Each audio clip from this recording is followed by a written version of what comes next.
오늘 하나님께서 우리에게 주신 말씀은 출애굽기 26장 1절에서 14절까지 말씀입니다.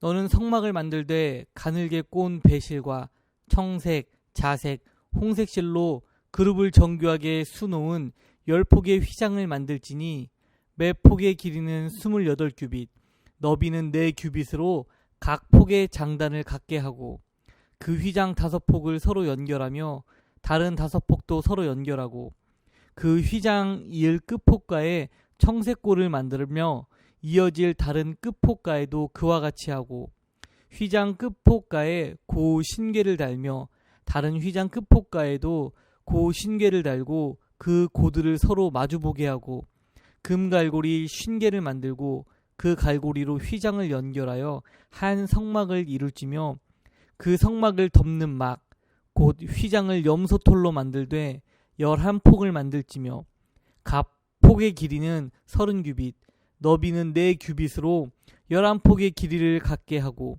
그 휘장 5폭을 서로 연결하며 또 6폭을 서로 연결하고 그 6째 폭 절반은 성막 전면에 접어 들이우고 휘장을 이을 끝폭가에 고 신궤를 달며 다른 이을 끝폭가에도 고 신궤를 달고 놋 갈고리로 신궤를 만들고 그 갈고리로 그 고를 꿰어 연결하여 한 막이 되게 하고 그 막 곧 휘장의 그 나머지 반폭은 성막 뒤에 늘어뜨리고 막 곧 휘장의 길이에 남은 것은 이쪽에 1규빗 저쪽에 1규빗씩 성막 좌우 양쪽에 덮어 늘어뜨리고 붉은 물들인 수량의 가죽으로 막의 덮개를 만들고 해달의 가죽으로 그 윗덮개를 만들지니라.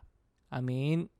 오늘 출애굽기 26장 말씀을 보면 하나님께서 모세에게 성막을 만들라고 지시하시고 계십니다. 이 휘장을 만들 때에 휘장은 10폭을 가늘게 꼰 배실과 청색, 자색, 홍색 실로 그룹 천사들의 모양을 공교히 수놓아 만들라고 그렇게 말씀을 하셨습니다. 오늘 말씀을 보면은 1절에서 6절까지 말씀에 그 만들 휘장의 크기에 대해서 말씀해 주고 계십니다.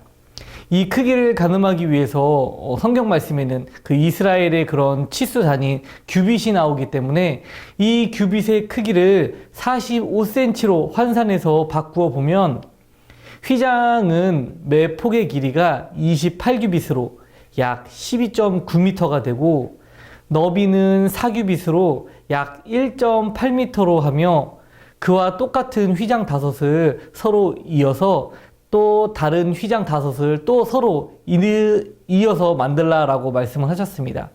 그러면 그 휘장의 크기는 28규빗이 되고 또 너비는 20규빗인 큰 휘장 2개가 됩니다. 각 휘장 끝에 이제 청색고리 50개를 만들어서 서로 연결하면 한 성막을 이루게 되는데 그렇게 총 만들어진 그 성막의 길이는 40규빗으로 한 18m 정도 되는 그러한 길이와 너비는 28규빗으로 약 12.9m이니까 13m 정도 되는 그러한 크기의 성막이 됩니다. 18m와 13m 정도의 맨 처음에 그 성막의 휘장을 만들라라고 하나님께서 모세에게 말씀을 하셨습니다. 그 다음에는 이제 하나님께서 그 처음에 만들었던 그 성막을 덮는 막을 만들라라고 말씀을 하십니다. 7절에서 13절까지의 말씀을 보면 그 성막을 덮는 휘장의 크기에 대해서 말씀을 해주고 계십니다. 먼저 이 성막을 덮는 막은 염소털로 짜서 만들어야 했습니다.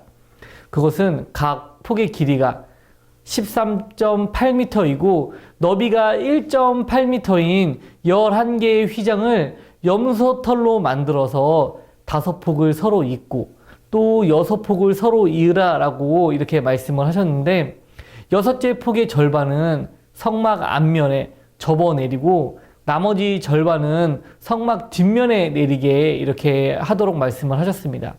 또 그것을 연결할 휘장 끝에 고리 50개를 만들고 또 놋갈고리 50개를 서로 만들어서 서로 연결하여서 한 막이 되게 하라라고 그렇게 말씀을 하셨습니다. 그러면 결과적으로 염소털로 만든 성막을 덮는 막의 길이는 약 20m가 되고 너비는 약 13.8m가 됩니다. 덮는 막의 좌우에 남는 것은 이편에 한 규빗, 저편에 한 규빗씩 성막 좌우편, 양편에 덮어서 내리게 하라라고 그렇게 말씀을 하셨습니다.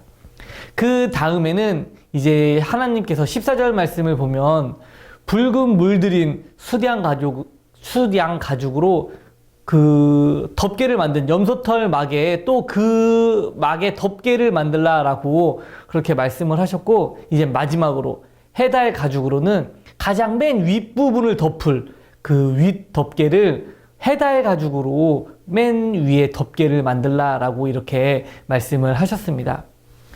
성막이 굉장히 중요하지만 그 성막을 보호하기 위한 덮개도 하나님께서 이렇게 만들라라고 하신 그 말씀을 우리가 오늘 보게 되었습니다. 성막의 덮개는 광야의 햇빛과 또 비와 바람으로부터 성막 안에 있는 기물들을 보호하기 위하여서 꼭 필요한 것들입니다. 성막의 그 위에 지붕의 모습들은 모두 4겹으로 되어 있습니다. 맨 안쪽에 가장 처음에 만들었던 것, 맨 안쪽은 세마포로 휘장을 만들게 되었고, 그 세마포 위를 덮는 것은 염소털로 만든 휘장을 만들었고, 또 그 염소털로 만든 덮개 위에는 붉은 물을 들인 수량의 가죽으로 덮었습니다.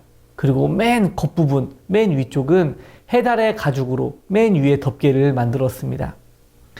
세마포의 맨 안쪽에 있는 성막에 그 세마포에 수를 놓은 색깔의 의미에 대해서는 이 모든 사실 그 성막들이 기독론적 의미로 해석이 되는데, 오늘 그 세마포에 놓은 수의 색깔은 청색은 생명 되시는 예수 그리스도를 의미하고, 자색은 왕 되신 예수 그리스도를 의미하고, 홍색은 고난당하신 예수 그리스도를 의미하기도 합니다. 그리고 가늘게 꼰 배실, 그러니까 흰색으로 수 놓은 것은 부활하신, 또 흰색이니까 성결하신 예수 그리스도를 의미하고 있습니다. 그 위에 두 번째 덮개는 염소 털실로 만들어 짠 덮개입니다. 염소털 덮개는 세마포 덮개 위에 덮어야 하니까 그 세마포의 성막보다, 휘장보다 조금 더 크게 만들어지게 되었습니다. 염소털로 만들어지게 되었는데, 구약에서 염소라 하면 어떤 것이 생각이 나십니까? 염소는 특별히 구약에서 아사셀 염소가 생각이 납니다. 대속죄일에 2마리 염소를 택하고 그 중에 제비를 뽑아 한 마리는 광야로 내보내게 되는데, 대제사장 자신과 온 백성들의 죄를 고백하여 그 염소에게 죄를 전가시킨 다음 미리 정해둔 사람에 의해서 아무도 없는 광야로 내보내지게 됩니다. 그리고 이스라엘 온 회중의 죄를 짊어진 그 염소는 이제 광야로 가서 들짐승들에게 잡아먹히게 되는데, 이 염소는 신약에서 특히 인간의 모든 죄악을 홀로 짊어지고 가시는 예수 그리스도의 표상이 되기도 합니다. 이 염소털로 그 성막에 덮개를 짰다라고 하는 것은 이렇게 우리의 죄를 지고 가신 우리들을 위하여서 우리의 보호가 되시는 예수 그리스도의 모습을 생각나게 합니다. 그 위에 세 번째 덮개는 붉게 물들인 수량의 가죽으로 만들었고, 염소털 덮개보다 더 크게 만들었습니다. 수량의 가죽을 붉은색으로 물들였다라고 하는 것은 예수 그리스도의 보혈을 말해주고 있고, 인간의 죄를 위하여 이루신 대속적인 희생을 의미하게 됩니다. 붉게 물들인 그 수량의 가죽으로 덮은 성막 안에서 하나님을 섬겼던 제사장들이 죄와 멸망으로부터 안전하게 보호를 받았듯이, 오늘날 우리들도 그리스도 안에 머물러 있을 때 평안을 누릴 수 있다라는 사실을 알았으면 좋겠습니다. 이제 마지막으로 성소의 맨 겉에 덮은 것이 해달의 가죽입니다. 해달 가죽의 색깔은 거무스름하고 회색 빛을 띠고 있는데, 색깔은 우중충하고 또 가죽의 겉 모양은 볼품이 없게 생겼습니다. 그러나 이 해달 가죽은 튼튼하고 또 즐겨서 사람의 그런 신발을 만드는 데 사용되거나 그 외의 일상생활에 여러 면에서 사용되기도 하였습니다. 이스라엘 백성들은 애굽에서 나오면서 이 해달의 가죽을 가지고 나오게 되었는데, 모세가 이제 이 덮개를 만들어야 하니 해달의 가죽을 하나님께 가지고 나오라 라고 할 때 이스라엘 백성들은 다 그것을 하나님께 드렸습니다. 그러면 이제 해달 가죽이 없는 이스라엘 자손들은 광야에서 어떻게 살게 되었겠습니까? 이스라엘 백성들은 이제 신발이 만드는 해달 가죽이 없어서 신발 없이 광야에서 맨발로 다녔겠습니까? 특별히 신명기 8장 4절 말씀을 보면 그 말씀에 기록되어 있기를 이 40년 동안에 내 의복이 헤어지지 아니하였고 내 발이 부르트지 아니하였느니라 라고 말씀하고 있습니다. 하나님께서는 이스라엘 백성들에게 은혜를 베풀어 주셔서 40년 동안 의복이 헤어지지 않고 그들의 발이 부르트지 아니하였다라고 말씀하고 계십니다. 성막의 지붕 가장 끝 부분에다 이 해달의 가죽으로 덮개를 만들어 덮는 이유는 사실 그 성막을 자연현상으로부터 비나 그런 우박으로부터 성막을 보호하기 위해서 그렇게 해달 가죽이 필요했지만, 이 해달 가죽은 사람들이 살아가는 데 있어서 가장 밀접한 관계가 있기에 기독론적으로 해석할 때 예수 그리스도의 인성을 의미하기도 합니다. 성막은 광야에서 하나님의 말씀으로 이스라엘 백성들에게 만들라라고 명령하셨지만, 이 성막은 교회와 그리스도의 예표가 되는 아주 중요한 상징이 됩니다. 예수 그리스도께서 이 땅에 오시지 않았으면 이 땅에 남아있는 자들에게 또 그 모든 인류에게 구원이 없었듯이 우리의 신앙생활에 있어서 교회와 예수 그리스도는 아주 중요한 의미를 가지게 됩니다. 예수 그리스도 안에 참 평안과 구원이 있듯이 우리 모두 그리스도의 몸된 교회 안에서 평안과 구원을 누리는 우리들이 되었으면 좋겠습니다.